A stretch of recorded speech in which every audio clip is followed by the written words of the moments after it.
Hey guys, I'm wearing my pumpkin shirt. I'm wearing a hat that's giving me like witchy vibes, but in like the best way possible.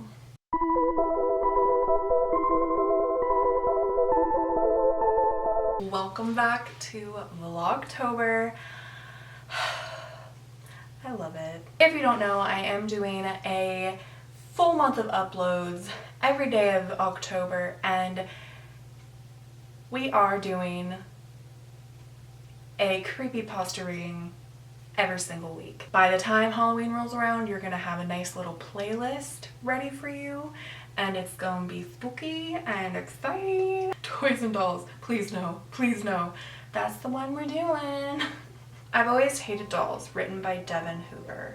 Everyone has their fears, whether they are rational or irrational. Mine has always been dolls. Not all dolls, mainly just the ones that are a bit too human. I think it's mainly the eyes that get to me. So I'm sure you can imagine I was ecstatic to find out I was the inheritor of my very own clown doll. Yay. It was a gift from my late great aunt. I'd met her maybe once or twice in my life, so why she left this of all things to me was beyond me.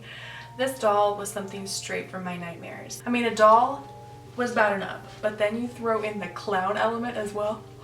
Ew. The doll's glass-like face was painted white with red accents and markings over the eyes, mouth, and cheeks. The eyes themselves, however, were nothing but a black void. It has thick white hair jetting out the sides and a round hat that almost resembles a cherry on top. Its outfit is essentially your typical clown attire. Like the face, it was a mixture of red and white. This doll is about the size of a toddler. In other words, way too big for me to feel comfortable anywhere near it. I would have given it away, but out of respect for my grandmother, I kept it. So naturally, its new home would be my closet. Oh, that's a bad idea. I placed it in the back on top of an old dresser that held clothes which no longer fit me. I thought that would be that, and my life would go on as it always had. Unfortunately, that would not be the case. I'm not exactly a tidy person, so my clothes rarely made it back to my closet. As a result, I didn't have to see my clown friend for quite a while. It was a few weeks later before I finally went into my closet in a quest for a clean pair of jeans. There he was, sitting on the floor in front of the dresser. I assumed he must have fallen off the dresser somehow because I clearly remembered setting him on top. Those empty black eyes were too much for me though. I grabbed my jeans quickly and left without bothering to put him back on top. I spent the rest of the day thinking about how the doll could have fallen off the dresser. So, as a curious person, I decided to check out the closet when I returned home. The doll was there, of course, but it was back to its original position atop the dresser. I approached it and looked into those empty eyes. Nothing. As much as it creeps me out, it was just a doll, right? I must have just imagined seeing it on the floor. I live alone. Oh no. So there's no way anyone else could be moving it. Regardless, I decided to stay clear of the closet as much as possible. A couple nights later, I was woken to the sound of what seemed to be laughter, and it appeared to be coming from the closet. It was very faint, which is why I was a bit surprised it woke me. Generally, I'm a very heavy sleeper. For something like this to wake me was quite odd. The last thing I wanted to do was go into that closet, so I decided to attempt to wait it out. After about 30 seconds, I heard a loud thump, and then the laughter stopped. After turning on every light possible and arming myself with a kitchen knife, I decided it was time to check the closet. I slowly opened the door, and it was completely normal. Absolutely nothing was out of place. Even the doll was sat upon his normal spot on top of the dresser. I picked up the doll and felt around to see if there was any sort of speech box, but there wasn't. With a loud sigh, I set the clown back down and left my closet. Perhaps I was finally losing it. Over the next couple of days, I was on high alert. I began to notice small things here and there had gone missing or removed, most notably small bits of food that I swear I hadn't eaten. I relentlessly searched every nook and cranny of my house, looking for any possible signs of vermin or other intruders. everywhere, that is, except the closet. Alas, my searches turned up nothing, further confirming my idea that I was in fact losing it. That was until a couple nights later when the laughing returned. Only this time it wasn't just a faint laughter. This was a booming cackle. The laugh seemed to reverberate throughout my whole house. I was petrified. I didn't dare move an inch from my bed. The laughing persisted, and I began to hear loud banging noises coming from my closet until suddenly its door swung open. A large dark figure emerged and stormed out of my room.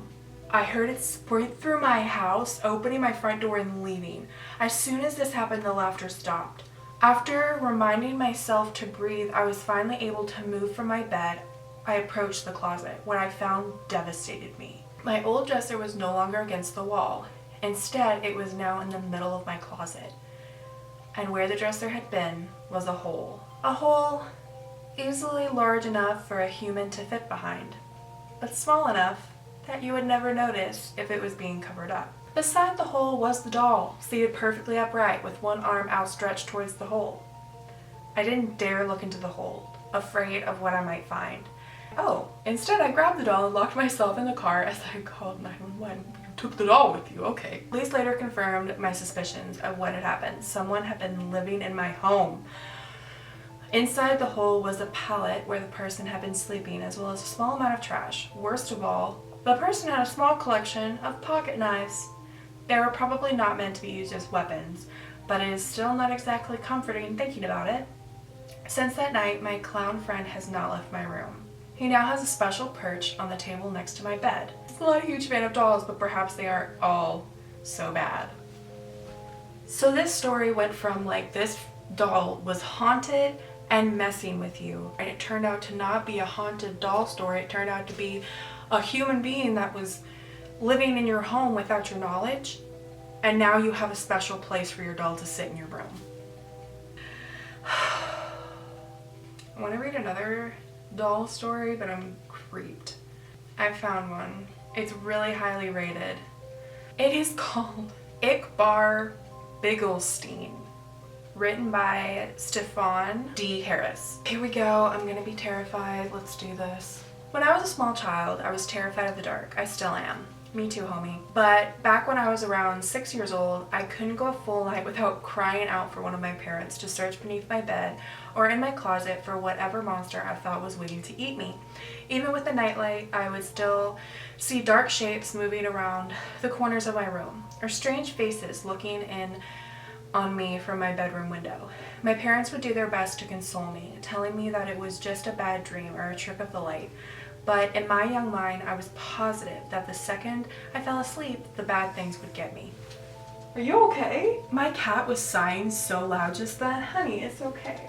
Most of the time, I would just hide under the blankets until I became tired enough to stop worrying. But every now and then, I would become so panicked that I would run screaming into my parents' room, waking up my brothers and sisters in the process. After an ordeal like that, there would be no way anyone would be getting a full night's rest.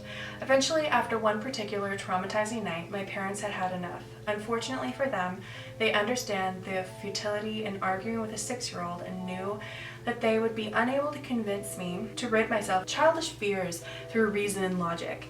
They had to be clever. It was my mother's idea to stitch together my little bedtime friend. She collected a large assortment of random pieces of fabric and her sewing machine and created what I would later refer to as Mr. Ickbarr Bigglestein, or Ick for short. Ick was a sock monster, as my mother called him. He was made to keep me safe while I slept at night by scaring away all the other monsters. He was pretty damn creepy, I had to admit. Honestly, looking back on it now, I'm still impressed my mom could think of something so strange and disturbing looking. Ickbarr had a stitched together look of a Frankenstein gremlin with big white button eyes and floppy cat ears. His little arms and legs were made from a pair of my sister's black and white striped socks, and the half of his face that was green was made from one of my brother's tall football socks. His head could have been described as bulbous, and for his mouth, my mother attached a piece of white fabric and sewed in a zigzag pattern to shape a wide grin of sharp teeth. I loved him at once. From then on, Ick never left my side, so long as it was after dusk, of course. Ick didn't like the sun and would get upset if I tried to bring him to school with me. Oh, so Ick was your friend, you talked to him. I only needed him at night to keep away the boogeymen, which was what he was good at. So every night at bedtime, Ick would tell me where the monsters were hiding, and I would place him near the section of my room closest to the spookiness. If there was something in the closet, Ick would block the door. If there was a dark creature scratching at my window, Ick would be pressed up against the glass. If there was a big hairy beast under my bed, then under the bed he went. Sometimes the monsters weren't even in my room. Sometimes they would hide in my dreams, and Ickbarr would have to come with me into my nightmares. It was fun bringing Ick into my dream world, as he and I would spend hours fighting off ghouls and demons. The best part was, in my dreams, Ick could talk to me for real. How much do you love me? He would ask. More than anything, I would always tell him. One night, in a dream, after I had lost my first tooth, Ick asked me for a favor. Can I have your tooth? I asked him why. To help me kill the bad things, he said. The next morning at breakfast, my mom asked me where my tooth went. From what she told me, the tooth fairy didn't find it under my pillow. When I told him that I gave it to Ickbarr, she just shrugged and went back to feeding my sister. From then on, every time I lost a tooth, I would give it to Ick. He would always thank me, of course, and tell me that he loved me. Eventually, though, I ran out of baby teeth, and I was beginning to get a little too old to be playing with dolls. So Ick just sat there on my bookshelf collecting dust, slowly fading away from my attention. Over time, the nightmares, however, became worse than ever, so bad that they began to follow me into the waking world, terrorizing every dark corner or rustle in the bushes. After one particular bad night, biking home from a friend's house where I swore a pack of rabid dogs were chasing me, I got home to find something strange waiting for me in my room. There on my bed, standing fully upright in the soft glow of the moonlight from my window, was Ickbarr. At first, I just thought my eyes were playing tricks on me again. They had been all evening, so I tried flicking on the lights. Another flick of the light switch, then another, and another, with no change to the darkness. It was then that I started to get nervous. I backed away slowly towards the door behind me, my eyes never leaving the shape of Ick's silhouette, my hand awkwardly outstretched behind, reaching for the doorknob. I was just about to get my butt out of there when I heard the door slamming itself shut, locking me into the darkness. In nothing but shadows and silence, I stood frozen in place, not even breathing. For how long, I can't say, but after what felt like a lifetime of cold fear, I heard the shrill, familiar voice. You stopped feeding me, so why should I protect you? Protect me from what? Let me show you. I blinked once, and everything changed. I wasn't in my bedroom anymore. I was somewhere else. It wasn't hell, but the comparison wasn't far off. It was some sort of forest, a horrible, nightmarish place. The ground swarmed with carnivorous insects. A thick fog wafted through the air, and with it the stench of rotting meat, while chartreuse lighting flashed across the night sky. In the distance, I could hear the agonizing screams of something not quite human. My head throbbed like it was about to explode, the pain forcing out a river of tears. In my mind, I heard his voice again. This is what your reality would become without me. I felt earth-shaking footsteps approaching fast. I'm the only one who can stop it. It was behind me now, huge and angry, hot breath across my back. Bring me what I need, and I will. I woke up before I could turn around. The following day, I raided my parents' closet for my baby brother's teeth. His baby teeth. Okay, we're clear. Giving them all to Ickbarr. Almost immediately, the night terrors ceased, and I was more or less able to go on about my life as normal. From time to time, I would have to sneak into my little sister's room and snatch what was meant for the tooth fairy. Anything to ward off the visions. Anything from a shark tooth necklace to a cavity ridden bicuspid. I also began to notice that Ick would move about my room whenever I left for any length of time, rearranging my stuff and hanging additional curtains. He was even beginning to look more lifelike somehow. In the right light, his teeth would glisten, and he was warm to the touch. As much as he creeped me out, I couldn't work up the courage to just destroy him, knowing perfectly well where that would leave me, so I went on collecting teeth for Ick throughout all of high school and college. The older I got, the more things I would learn to fear, the more teeth Ick would need to keep me safe. I'm 22 years old now, with a decent job, my own apartment, and a set of dentures. Oh my god, he pulled out his own teeth. I took a detour through a parking garage after work tonight. Found a man fumbling with his car keys. He took the guy's teeth. I'm not going to read exactly how. When I got back to the apartment, he was waiting for me. On the ceiling in the corner, 2 white eyes and a mouth with razors. How much do you love me? He asks. More than anything, I replied, taking off my coat. More than anything in this world. Can you burn him? Like, just burn him. So do we blame his mom? Who do we blame? Somebody, because that's so creepy. Ew, ew, ew, ew, ew. If you like this video, please be sure to give it a big thumbs up. Be sure to subscribe. I am uploading every day of October. If you're interested in following my social medias, all of them will be linked down below. And until tomorrow's Vlogtober video,